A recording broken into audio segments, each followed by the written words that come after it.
Hi, everyone, and welcome to the Leadership Alliance Virtual Professional Development Series Wednesday workshop on storytelling for impact.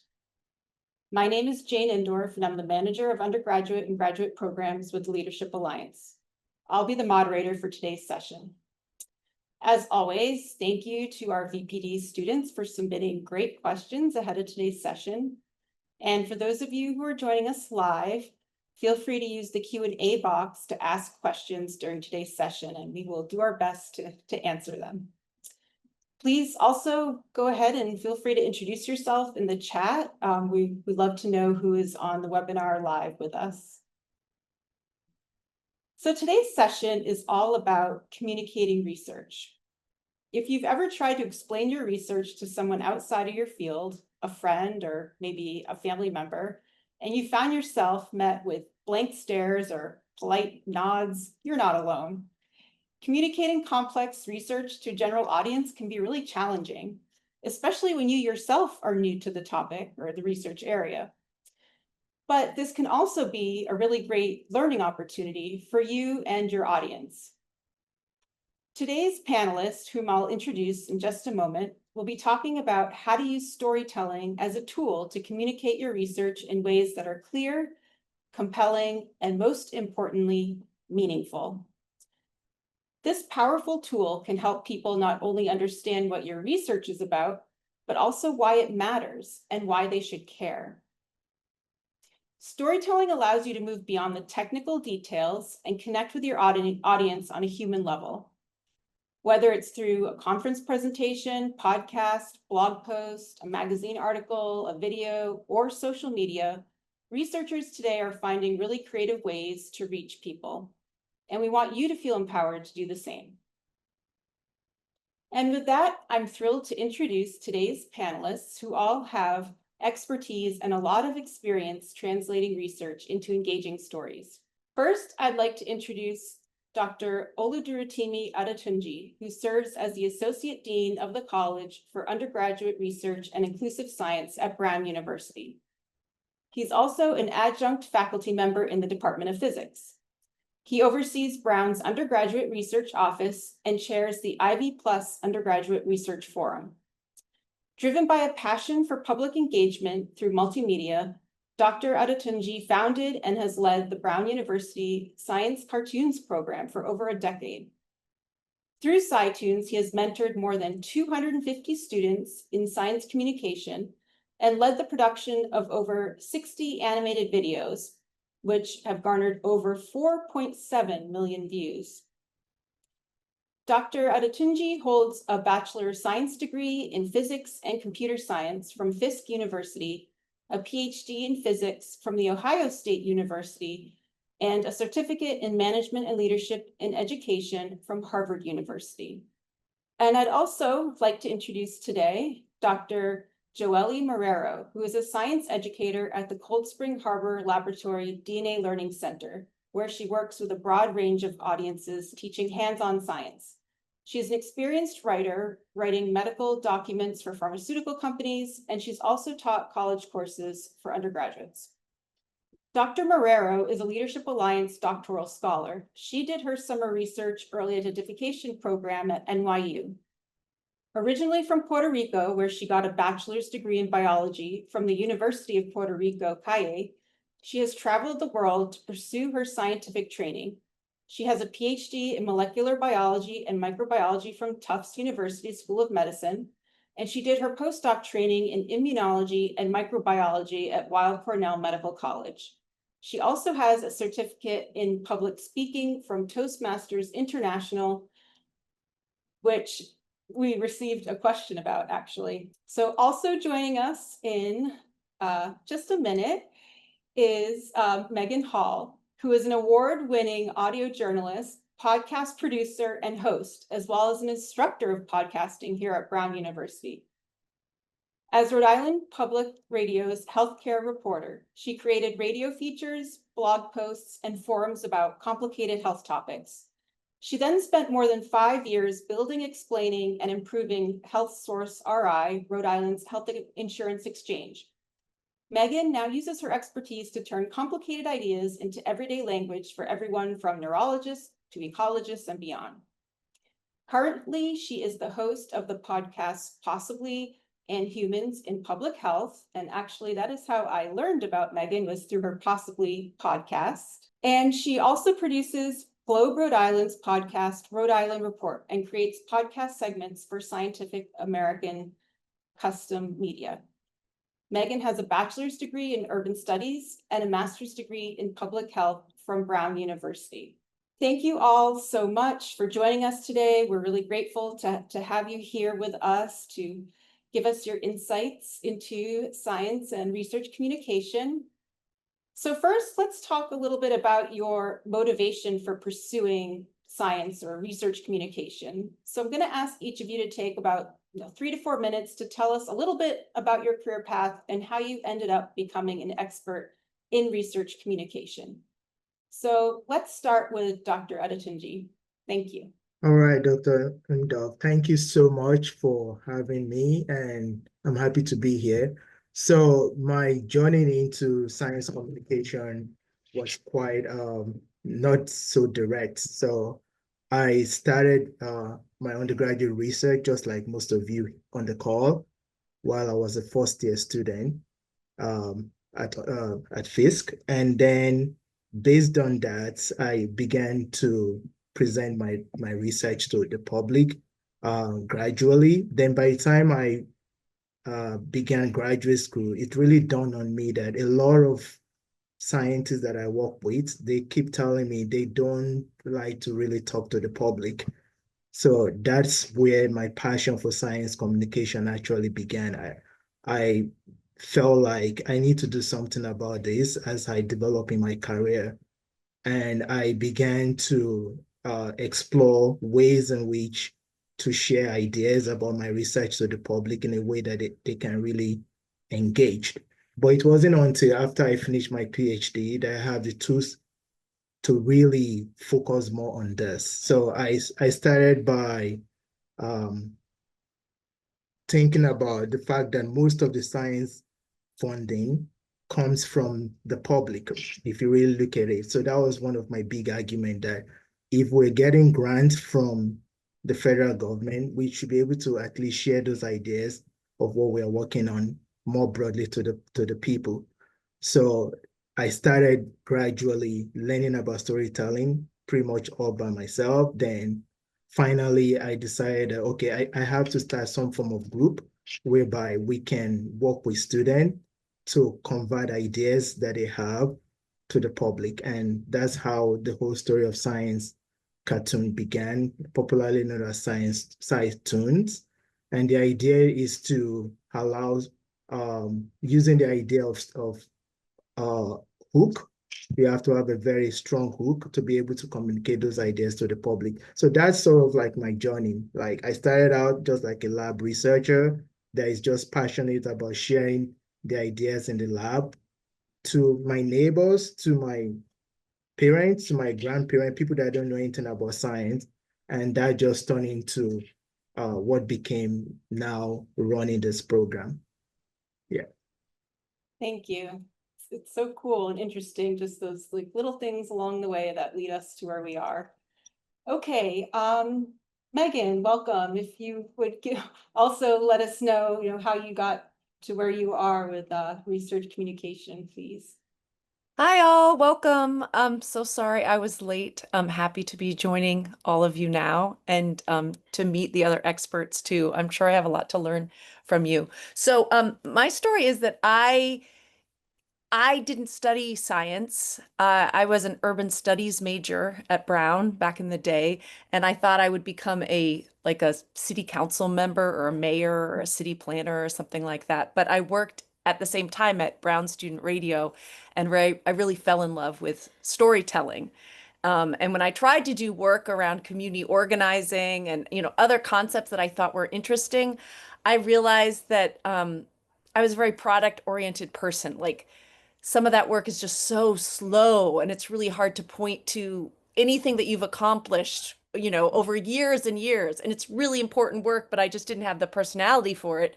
So I decided to go into radio professionally, because when you tell a story, you can say, I told that story today, and you can point to it. It's like a concrete thing that you've done.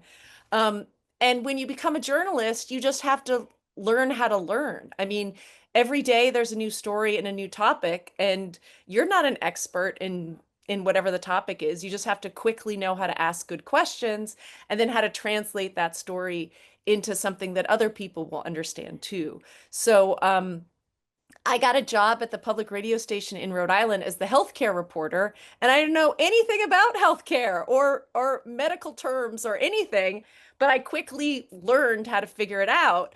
And I realized I had a knack for that. And so I went on to help implement Obamacare in Rhode Island. And my job was explaining to everyday people what Obamacare was, how would it affect them. And I also had to take these terrible notices that the technical legal people had written and translate them into content that the customers could actually understand. And I had to help write help text for the website and design the website so people knew how to enroll in health insurance and it wasn't too confusing. And so I just realized that I loved that so much. And so I decided that my sort of mission in life was bringing clarity to complexity. And that's what I do now in the form of podcasts. So my podcasts, some of them are about the environment, some of them are about public health, some of them are about the news, but in all of them, I'm thinking, how do we break this down in a way that people will understand this? How do we break this down in a way that it's accessible and people will continue to listen? That's great. And Dr. Marrero? Hello, it's a pleasure to be here. And it's when you said how you became a storyteller expert, I'm like, huh, I never thought of myself. You Well, are. I will tell you what I am. I am an addict of other people having that aha look in their eyes. Like, oh, I get it now.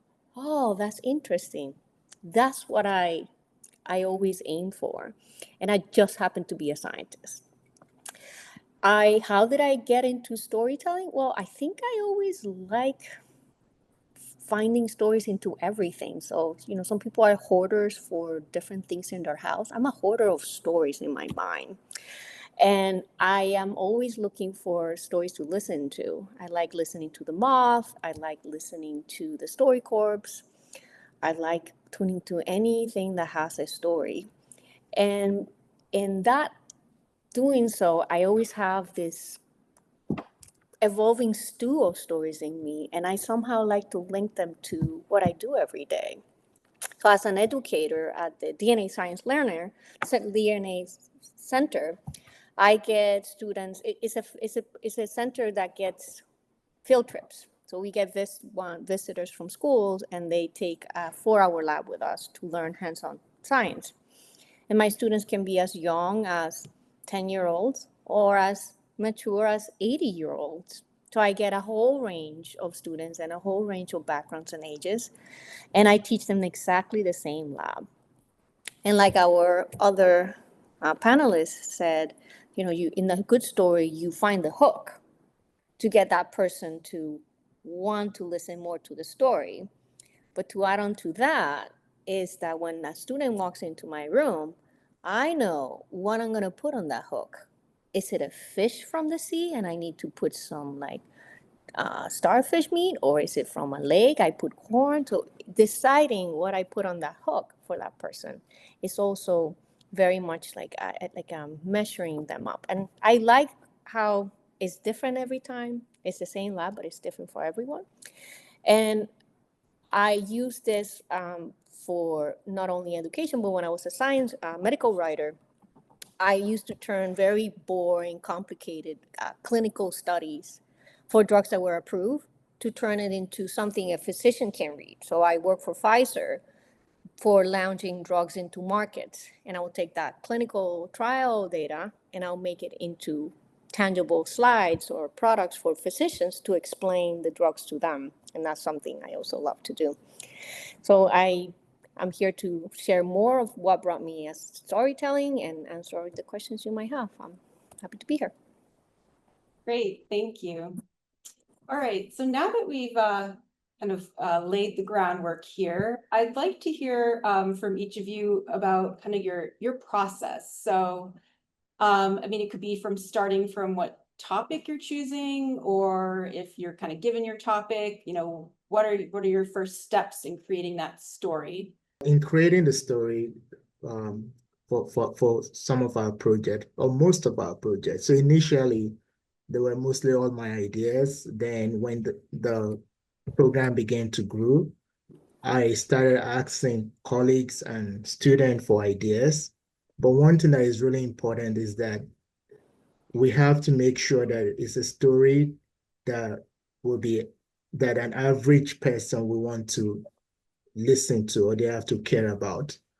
So as I said earlier, we have to make sure that there's an hook behind the story, meaning that why will an average person that has no idea about this topic, why would they care about this topic? And if we can't answer that question, then probably we should not be telling the story. So we make sure that there is a reason behind the compelling story that we want to tell, and then we build based on that to make sure that it's something that will be accessible to a bunch of people. And one of the ways in which we do this is what I call this idea of co-creation. By the way, if you've never heard of the word co-creation, don't worry about it. I didn't know anything about it until several years after I started dabbling into storytelling. But one of the things that has really helped is that by applying the idea of co-creation, whereby you get people or sort of like a sample of the audience that you're trying to engage with to be part of the creative process, such that when we're writing the script, we also make sure that students that have no background in that domain of knowledge are part of the people that are part of the project. So they can always make sure that the language is at a level that is accessible to the public. So that's sort of like the initial step that we take. And Megan, I know for you, you may be like assigned certain things from public radio, or Well, it really depends. So, for the podcast, possibly, which is the environmental podcast, we actually let students pitch to us. So we have a team of students that work on Possibly, and they kind of know the framework of the show. So the show's only 4 minutes. So it has to be something that can be explained in 4 minutes. They often need to interview an expert. So it has to be there has to be an expert that they can talk to. But I like to let the students sort of lead with their own curiosity. So is there a topic in the world related to the environment that they want to explore or that they think is interesting? We also get listener questions. So sometimes we'll look at a listener question and say, oh, that's kind of interesting. Who wants to answer that? But of course, we always have to go through the same sort of things that you were talking about. So is this something we can answer in 4 minutes? Is this something that we can find the answer to? Like, is there enough information out there that we can really talk about this? And is it interesting, right? Like, is there a hook? Or is it just kind of a little too complicated and like, what is the point? But Possibly really is about providing practical and concrete information, mostly about sort of like how our choices affect the environment. So we let the student pitch, and then I approach it as the person with the radio background. So I think about like how should we tell this story? Like, is there a scene that could take place, or is there an analogy that you could use, or where could you go to experience this? And there could be interesting audio, or what's a way to frame this so it works as a soundscape. And then Stephen Porter, who's a professor at IBIS, he'll say what the science is behind it. So like, who should you really be talking to, and what's sort of the larger framework? Like, how do you need to frame this so it fits in sort of the larger landscape of this topic? So it's sort of a team effort. And then the student goes out and does the reporting, writes the script, and then it kind of goes through that same process. So first it's fact checked. So we make sure that, what they're saying is actually true. Then I get it and I rewrite sentences that seem too complicated. Like I'll say, hey, we don't need to use that big word. Let's use a smaller word. Or do we really need to introduce new vocabulary? I think often as students, we're used to feeling like we have to learn new words and memorize their meanings. But on the radio, sometimes you could say, do we need to introduce that vocabulary word at all? Or can we just describe it in a different way? So I try to go through the script and make it understandable. And I sometimes rearrange the script too, because sometimes if you're an expert on a topic, you start at step 3 in the process because you already know 1 and 2 so well. And 3 is what's interesting to you. But you have to remember that if someone is starting from square 1, you need to go back to that place. So a lot of it is reordering too. Like, what do people need to know first, second, and third? How do you kind of take them on a quest?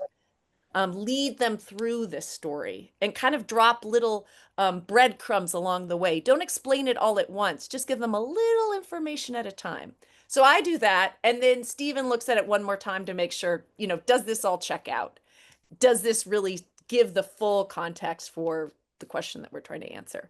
So that's how Possibly Script works. When I'm assigned a scientist, so one of my favorite projects is interviewing winners of the Kavli Prize, which is a prize in neuroscience, nanoscience, and astrophysics. So I interview people who sometimes go on to win the Nobel Prize. And I have to explain what they received this prize for. And I often have no idea. They send me a sentence and none of the words mean anything to me. So for that, I start by watching children's videos about the topic to make sure I understand the basics of, if someone's an expert in hearing, like how does the ear really work? Like I really have to learn like the bare minimum. And then I try to learn their personal story because again, it's a quest. And instead of having them just explain to me the scientific discovery that they made, I have them walk me through their life and how that spark of interest in this topic evolved, and also how they failed and found successes along the way. And while I'm doing that, I'm building knowledge for the listener because each step they're learning something, and each step the listener is learning something too. And then they are personally engaged in the discovery because it's also tied up in this person and their life story. So that's a technique I like to use a lot too. That's so cool. Thank you. As a listener of the Possibly podcast, it's fascinating to hear the process. Oh, thank you. Thank you. Okay. Joeli, now I know it's a little different from you because you're not kind of like, really storytelling in the same way. However, you are talking to students and people of all different backgrounds and different ages. So what are some of the things that you start to think about when a certain group is coming in to do an activity with you? How do you hook them, and how do you get to that hook? It takes practice. I think to be a good storyteller, you have to practice the art. And to practice the art of storytelling, you have to be immersed in that activity. And my analogy for it that I did say to you is like in martial arts, if you want to like do certain moves, you go and practice until they come naturally. The same with storytelling.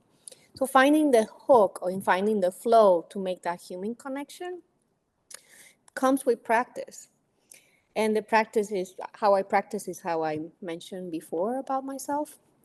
And to build up on that, I will say that the number one thing that is intangible is it's like the most unsciencey thing. There's no clear protocol because it really comes down to a very divine human connection. So there's no words to describe it. There's no method.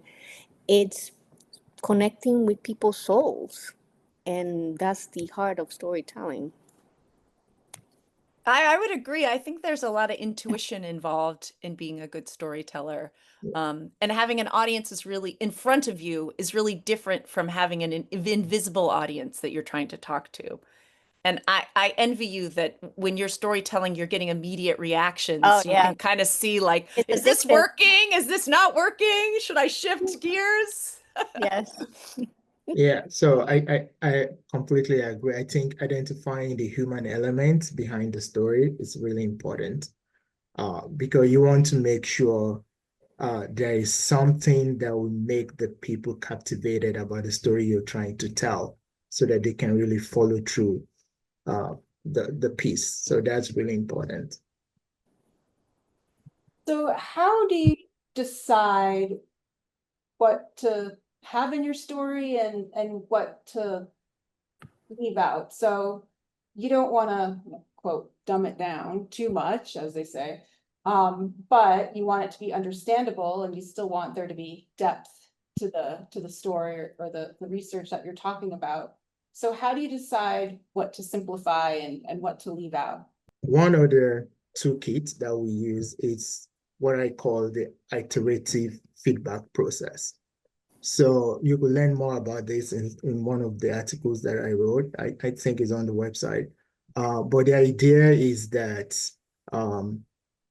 if you look at the way scientists, broadly speaking, the way we solve problem and the way non-scientists solve problem, non-scientists use this idea of narration to solve most of their problems. Like if you give them a question, they come up with narrative ideas. So it's important that as scientists, if you're trying to communicate to the public, you need to use narrative tools. And so one of the things that we do is we use this iterative feedback process. So anytime we're working on a project, so there is usually a team of folks that are involved.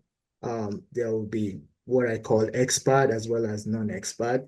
So it could be a group as small as 3 or 5 people that are really involved.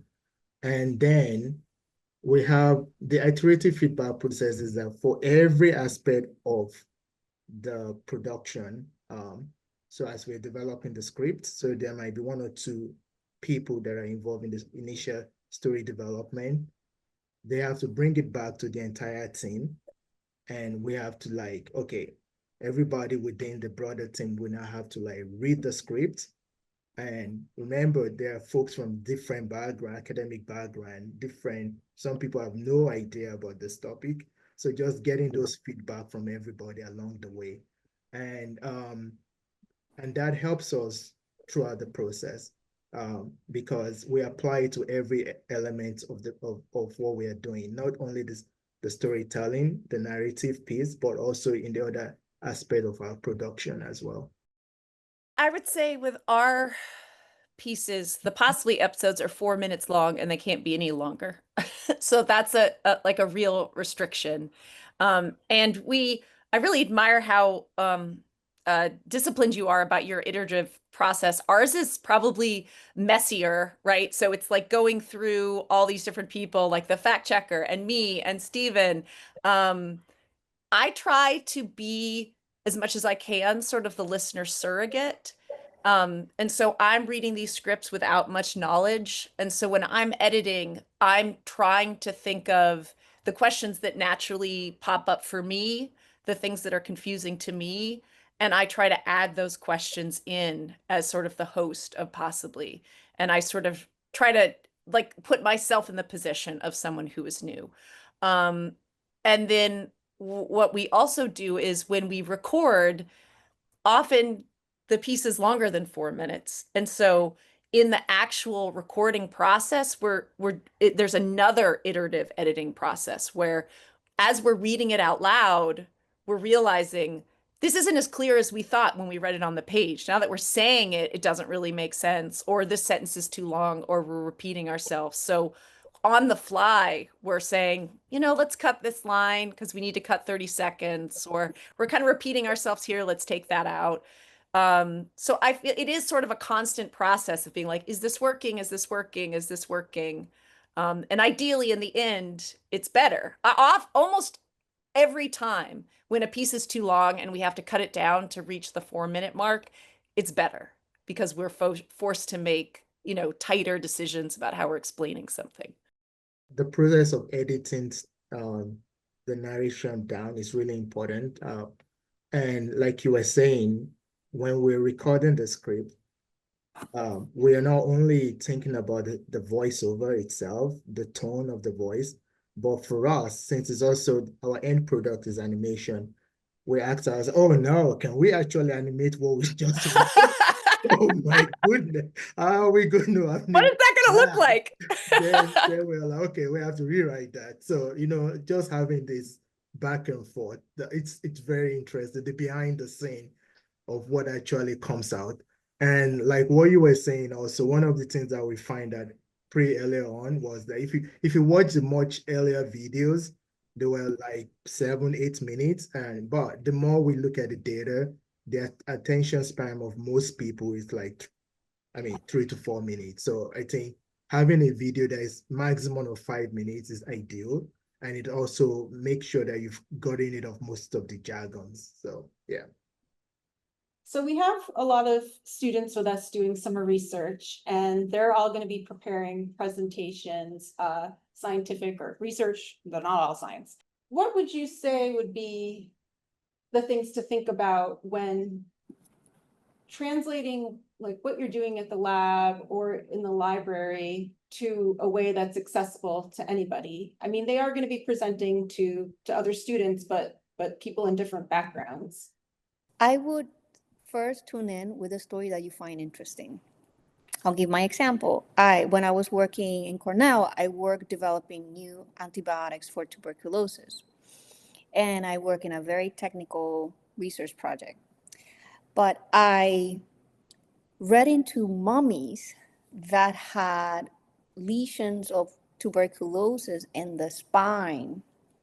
And it was just fascinating that how long this pathogen has been among human civilization, and that mummies, you can find evidence of TB. So I used that hook for my presentations. And everybody loves Egypt. Everybody loves mummies. So it's a very enticing topic, and I would just bring it. And I remember I gave it like a very jazzy title. It was like I forgot what it was, but it was like the millennial battle with a small bug. So I made the title not jargon. I made it like general. And then I will dive into my very technical talk. And I will come to the talk excited because I found it very cool. And I had this cool way to get people to be interested. So that's the way I would invite students, whatever research project you're working in right now, to read outside the technical things you're doing, but read something that is outside, but yet still relevant. And that might help you find the story. To add to that, so I think one other approach is to think about the big picture. Why, okay, you're doing all this research, but why? Like, what is the potential application of what you're doing? Is it to potentially cure a disease? Is it to bring breakthrough to a particular technology? Start with something that is relevant to an average person and then build on that. That's really important. Because if you start with something so technical and so jargony, people will not be able to follow your presentation. So so have that as a framework, and then think about the narrative structure. So think about usually when I talk about narrative structure, I'm talking about like having structures like the beginning, the medium, and the end of your story. So the beginning is sort of like what inspires this research topic in the first place? What is the driving forces that inspires this idea? And why are people really working on it? Why are you working on it? What are the gaps and what are the potential application of what you're working on? Then in the middle of your presentation, you can talk about how did you address the question itself, right? What are the challenges and obstacles that you probably face, or what was new, right? Like why you are something you didn't even expect to happen, right? So, and then at the end, you talk about things that you want that was discovered, or things that people might work on in the future. So I think structuring it that way will be helpful as you think about presenting your work. And you Yeah. only have 8 minutes, right? So yeah, you really need to catch your audience. I have Corey Dean, who used to be the editor of the New York Times' science section. She often comes to my class, and she tells people to think about what is don't use anything that's not a headline word. And what she means is don't use a word that everybody knows in the description of your topic, or even in the work of your article or your presentation. So ask yourself, every word you use, is this a headline word? And try to write a description for your presentation that doesn't have any, only uses headline words, no matter who these people are, even if they're, science majors or something. And we try to do that with possibly too. Like, we try to frame things as like a question, something, and instead of using a technical word, say like, does this chemical make me sick? You know what I mean? Like really think about how to simplify that. Why does it matter? That's really important too.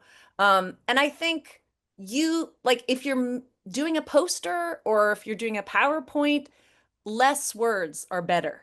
I think sometimes people think I'm just going to copy and paste my article onto these slides. And like no one can read that. That is way too much text. Like limit your text.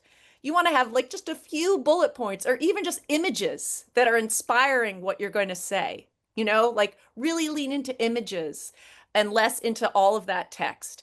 And also remember, in a journal article, you might have to spend a lot of time explaining your methods to prove that what you did was legitimate. In a presentation that's only 8 minutes long, it's more important to really just touch on your methods and talk more about sort of what you found and why it matters. Because you don't have as much time, and often your methods are too technical. You know what I mean? So you don't need to go through like every little thing that you did in your methods. It's more of like, why does this matter? What did I do? And what did I find out? And thinking about that as the narrative arc there. That's great advice. Thank you. I remember when I was an undergraduate and you just get so lost in the technical part of it and like, the steps of your PCR and you're really interested in it and you want to explain all of that to people, but that's not really what they're interested in. So it was a learning process for me as well. And as Joeli has said, the practice piece. Okay, let's look at some other questions that we've got ahead of time. Let's see. So somebody wrote a question for Dr. Marrero. How did you obtain your certificate in public speaking from Toastmasters International, and how has this helped you professionally and personally? And I think, having, you're not trained as a speaker, so you're trained to be a scientist. And how did you even decide to do that? So Toastmasters International is a club for public speaking that's been around for 100 years. Oh, wow. And they have clubs all over the world. I'm going to post the link to the club on their website, and I encourage you to find one near you. I joined the Toastmaster Club because I went through a really tough year looking for jobs, and I couldn't get a job. And I knew I liked public speaking, and I came across Toastmasters, and I joined the Toastmaster Club at the American Express building in downtown Manhattan. And I loved it. And the way the program works is a social club, but it has a structure, and it has a set program for you to build up on your public speaking skills. I highly encourage you to look at the website and read more on it and see if you find close near you, or email me. I'll happily tell you more. But I'm going to post the link on the website. Thank you. Thank you. And Megan and Oludurotimi, have you done any like formal communication training? Not really. I mean, I've done a bunch of leadership training, but not like, I guess public speaking for me was self-taught. I just learned by doing. Practice. Yeah. I was in plays as a kid. I did acting. So I don't know, maybe that kind of was helpful at some point, especially because with radio, you use your voice. So maybe learning how to be sort of dramatic helped me at some point. I also went to an alternative middle school where we had the same teacher for 3 years, and 6th, 7th, and 8th graders were all in class together. And so the model was that you were supposed to teach each other. And I think that might have helped me because I really wanted to be a leader in that class. I looked up to the older kids. And as I got older, it was fun for me if I understood how to solve a math problem to go up to the front. And we had projectors at the time and like write on the projector and explain how I solved the problem, And so maybe that has something to do with what I do now, that I enjoyed teaching and explaining things to the other students in my class way back then. Yeah, it's amazing you can connect the dots like that. I love it. Okay, so we got a question about what you should do if you're talking to someone who's a little skeptical about the value of your research. How can you effectively explain the significance of your research if that person is not really sure that what you're doing is valuable in the first place? I would say embrace the skepticism Yes. because that makes the story more interesting. In fact, we lean into that with possibly, I'm the listener surrogate and my job is to be skeptical in all the pieces. Like I try to channel my relatives in Johnston, who aren't really sure if climate change is something they need to worry about. You know what I mean? Like I try to think about the naysayers because that adds conflict to your story. You know what I mean? And it makes it more interesting. So I say you just lay out all the criticism and then address it. Just say these are things that people are skeptical about and then be honest. Don't oversell it. I think you're more convincing when you say this is something we don't entirely know about, but this is what we do know. And this is our level of, understanding of this topic. So addressing criticism and being honest about what you know and not know, I'd say are the best approaches. Yeah, and I completely agree with that. And along those lines, thinking of science as a journey of discovery. So there are times where we don't have an answer. I mean, the whole point of research is that we don't know the answer, right? That's why we're doing research, right? If you know the answer, it's no longer research, right? So, and just embracing those feedback and incorporating it into what you're doing as much as possible and being truthful that this is the limits. Just like in any research, there is always limits to what you've done, which you have to report in whatever article you're producing.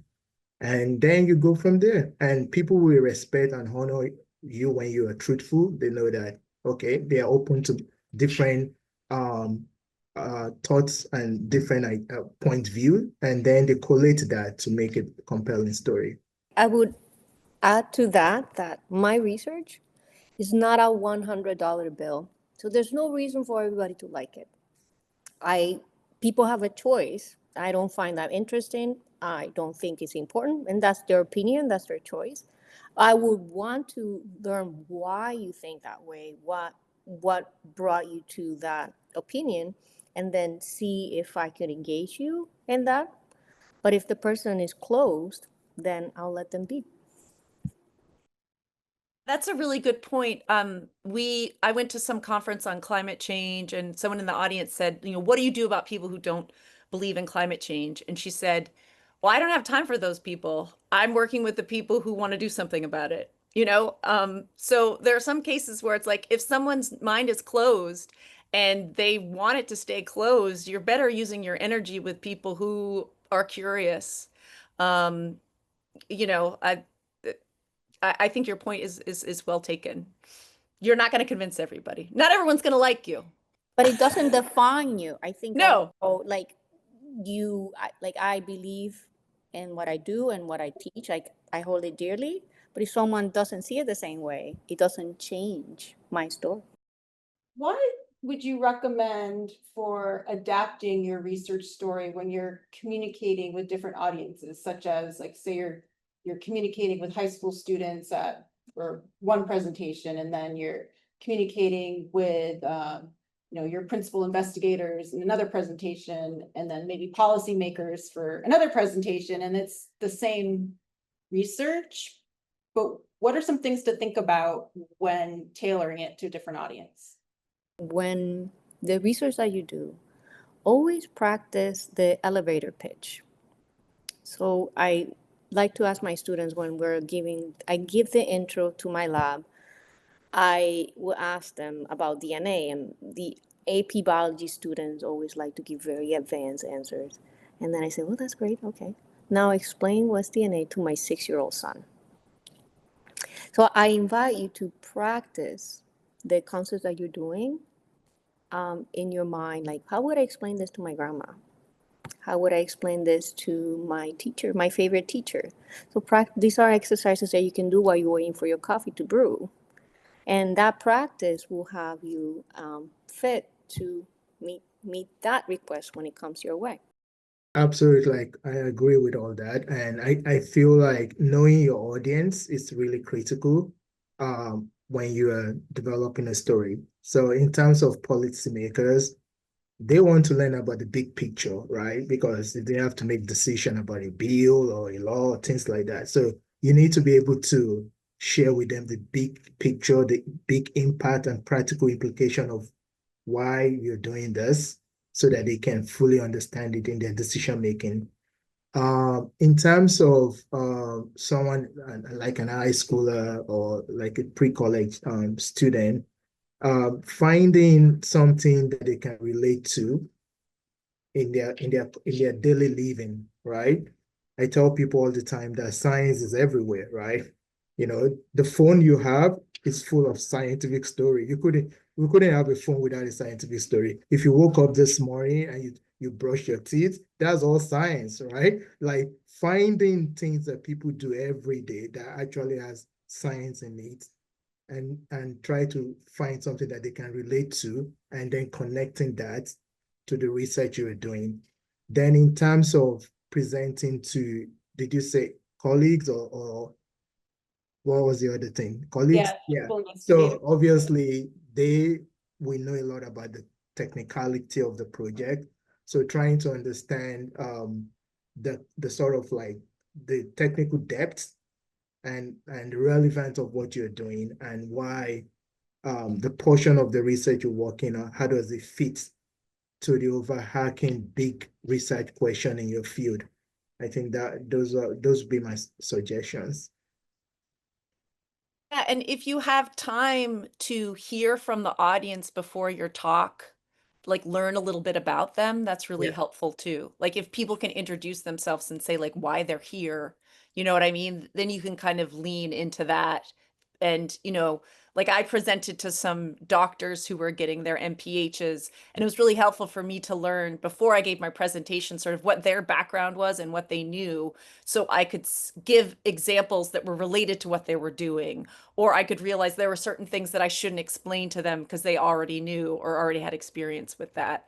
Or if it's high schoolers, if you learn a little bit about them, you learn that someone likes football or something, that you can say like, oh, like in football, you would do this or that, you know what I mean? Or with the policymakers, like is there some policy that they're working on right now that they care about? Or are they trying to trim the budget? Or, like they're worried about Medicaid payments, you know what I mean? Like, how does this fit into the things that they're really struggling with right now and trying to understand?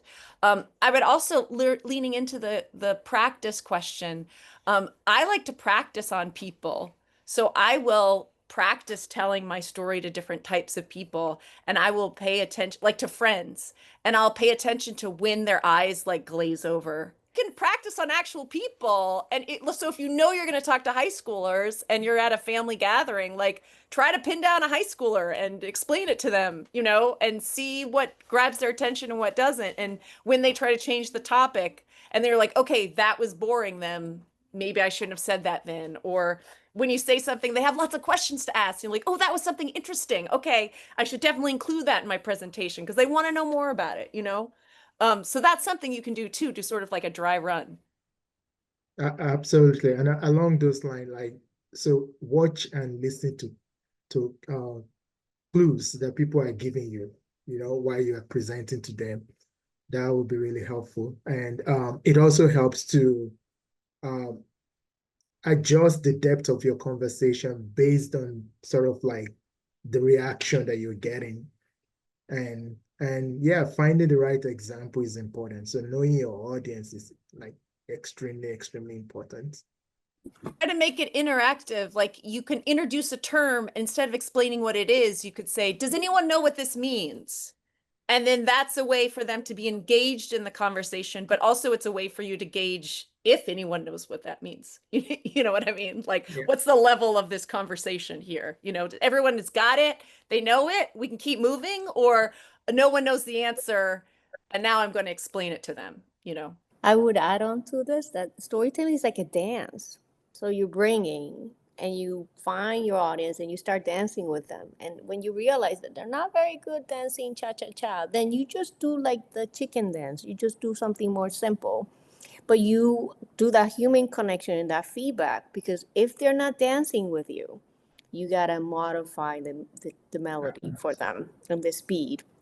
And I would like to reiterate that I want to say that anyone on this planet can understand your research. You really can. It doesn't matter how complicated or technical what you're doing right now. What you do right now, you can really engage anyone on this planet. And I commend you for coming here as the first step to achieve that. Thank you. We're coming to the end of our session. So to wrap things up, I wanted to ask each of you, for our students who are in the process of putting together their research presentations for the end of the summer, what is your main parting tip for those who are preparing these presentations? What's like the one thing that they should really focus on? First of all, don't stress over it and think of an hook. Why was the whole point of this research? And if you can answer that question, then you will be fine. I would add that, so when I was a summer student, I had different mentors. Some mentors were very good, and some mentors were not very good in the way to explaining me what I was doing, or so it can be challenging depending what kind of research project you have been linked in. So just honoring and acknowledging that for some students, they might be linked into a project that can come easily together into an 8-minute presentation, and others might have a more challenging time to put whatever they're doing into an 8-minute presentation. Now, as you get ready to present your research, just know that at the end, you're having a unique experience, and you present what you will enjoy to present. Just find joy in it and then go for it. When in doubt, make it like edit out. Uh, What do they say? Keep it simple, stupid, kiss. Like take stuff out, limit it, make it shorter, just cut. Actually, along those lines, don't put anything on your slide that you cannot answer. yeah. Don't do it, because if you do, that's what people are going to ask you. And then, so yeah, make sure that everything on your slide or on your PowerPoint, you actually can answer if someone asks you a question. Yeah, Megan, actually, my PhD dissertation advisor would say that all the time. Kiss, kiss, kiss. Don't forget about kiss. So he was really instrumental in helping me to become a better storyteller when it came to research. And you know, just to wrap it up, I think, you know, as thinking about myself in the audience of a research presentation, you know, anything that you can do, as Megan said, to engage the audience, I think will go a long way. So thank you so much for joining us today. I hope that you're able to walk away with some tips, some tools, and some inspiration to not only talk about, you know, what you're doing, but to tell a story about it that makes people care. So please come back on Monday and join us. And thank you so much to our panelists for being here. This is a wonderful conversation. I actually learned a lot as well. And yeah, have a great rest of the week, everybody.